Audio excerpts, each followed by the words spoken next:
শারীরিকভাবে সক্ষম পুরুষের 3টি চিহ্ন সম্পর্কে জেনে নেই। যে পুরুষদের সাধারণত স্ত্রীকে সন্তান দিতে কোনো প্রকারের অসুবিধা হয় না। শারীরিকভাবে সক্ষম পুরুষরা সপ্তাহে 2 দিন অন্ততপক্ষে মিলন করতে পারবেন এবং মিলনের সময় তারা কোনোরূপ অসুবিধা অনুভব করবেন না।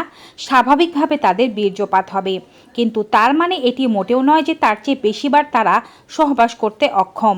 তার চেয়ে বেশিবারও তারা সহবাস করতে পারবেন, কিন্তু সপ্তাহে 2 বার স্বাভাবিকভাবে সহবাস করতে পারা শারীরিক সুস্থতার একটি চিহ্ন। দ্বিতীয়ত, শারীরিকভাবে সক্ষম পুরুষদের প্রত্যেকবার মিলনে অন্ততপক্ষে 3 থেকে 5 ml পর্যন্ত সিমেন নির্গত হবে। এতে 4 কোটি থেকে 60 কোটি পর্যন্ত শুক্রাণু থাকতে হবে। এবং সর্বশেষ লক্ষণ হচ্ছে, শারীরিকভাবে সক্ষম পুরুষেরা কোনো প্রকারের প্রোটেকশন ছাড়া মিলন করতে থাকলে 1 বছরের মধ্যে তাদের স্ত্রী গর্ভবতী হবে। যদি এই লক্ষণগুলো আপনার মাঝে না থেকে থাকে তবে ডক্টর দেখানো জরুরি।